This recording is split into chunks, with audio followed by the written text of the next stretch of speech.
you might want to consider going to one college.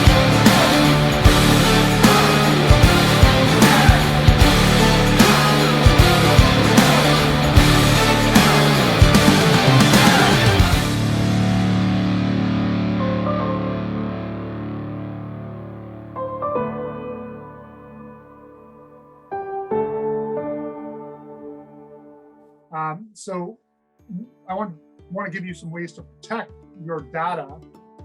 And we've got 6 different ways that you can protect your data, because what we're seeing more and more now is either at least this double approach to hacking, which is where they encrypt the data and steal the data, or this new triple threat approach. So data backup solutions are really critical. So no matter how good your security is, new exploits appear almost every day, and there's always going to be a risk. And with the rise of quantum computing, which potentially can be used on the good side, but potentially used on the bad side, there's always going to be risk out there. And one of the most important of your security stack should be to make sure you have a data backup solution that helps you recover quickly if you need to. Password managers and two-step or multi-step authentication is really important, because you're likely to access dozens of applications. As we move into the cloud, I know for myself, I've got like over 70 applications that I access over the internet. And I know that because I use a secure password manager, and it gives me a count of all the tools that I use. And we're going to give you some tools and recommendations for some of those password protection and two-step authentication tools out there. But two-step authentication, we see it obviously in banks. We know what two-step and multi-factor authentication is. And two-step is basically just one other method. Multi-factor is one other method, but it could be biometric, it could be phone, or it could be an authenticator. There's lots of different ways that go into multi-factor. One of the most important things to do is, Jim pointed out, we often rely on our phones as being the number one way of protecting. And Jim had a situation personally where they tried to access his SIM card, which would have effectively given them some way to access all the stuff that's multi-factor protected. So one of the things that you want to do is using authenticators, or things that are not relying so much on your cell phone, but an actual authenticator app that you are using. So you're seeing around that, Andrew, I think we'll get to multi-factor, where it'll be my cell phone, my voice print, and my thumbprint. Yeah. So even if they've changed my SIM, they're not going to have my voice print and my thumbprint on top of hacking my SIM by getting to my carrier. Yeah, absolutely. And you were also talking about blockchain being the future. I was talking with, one of the beautiful things is I have so many clients who actually work in the cybersecurity space.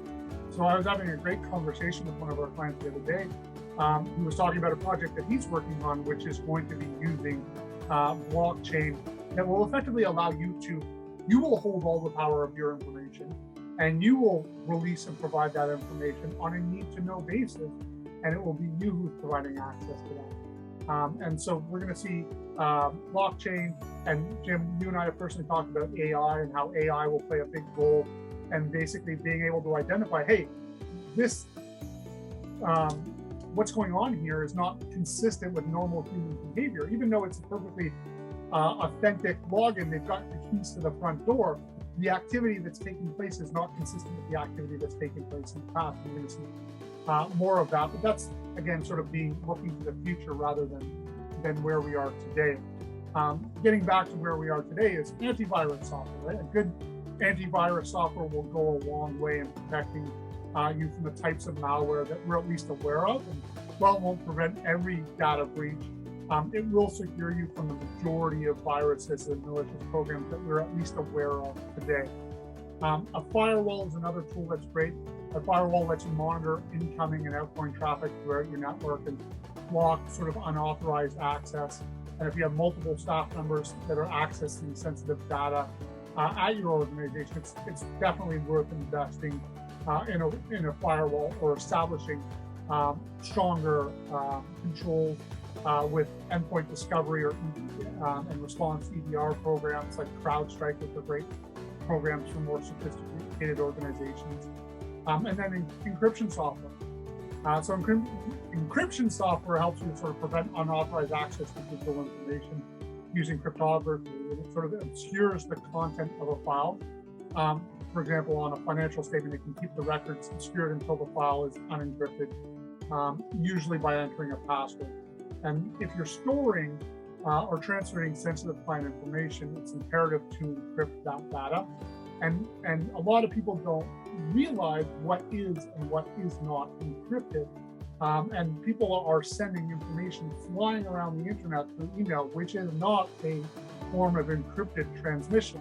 Now, there are, like Proton Mail, and there are forms of encrypted email, but Outlook and Gmail are not encrypted, and they are not safe for sharing any form of sensitive information. And email is arguably the #1 target for threat actors.